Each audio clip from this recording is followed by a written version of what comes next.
বিশ্বের first world কান্ট্রিগুলোর সাথে তাল মিলিয়ে বাংলাদেশেও দিন দিন ইলেকট্রিক ভেহিকেলের জনপ্রিয়তা গ্রহণযোগ্যতা বেড়ে যাচ্ছে বা যাবে বলে আমরা মনে করি। আর এই ধারণাকে সামনে রেখেই আজকে ইলেকট্রিক ভেহিকেলের পিছনে কেমন খরচ যায় এবং একটা ফিউল ইউজ বাইকে কেমন খরচ যায় তার মধ্যে আমরা একটা কস্ট অ্যানালাইসিস করব। কোম্পানি ক্লেম হচ্ছে প্রতি কিলোমিটার একটা ইলেকট্রিক ভেহিকেলে আপনার 14 পয়সা করে খরচ করতে হয়। তার মানে যদি ধরি 40 কিলোমিটার চলা হয় প্রত্যেক দিন, তাহলে 5 টাকা 60 পয়সা পড়ে। যেখানে 40 কিলোমিটার ফিউল ইউজ একটা বাইকে 125 টাকার তেল তো লাগেই, বেশিরভাগ প্রিমিয়াম বাইকে 40 কিলো মাইলেজও পাওয়া যায় না।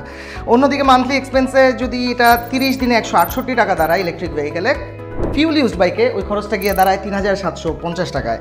বাৎসরিকভাবে হিসাব করলে একটা ইলেকট্রিক ভেহিকেলে আমাদের 2016 টাকার মতো ইলেকট্রিসিটি কস্ট যাচ্ছে, যেখানে ফিউল কস্ট 12 মাসে 45,000 টাকায় দাঁড়ায়।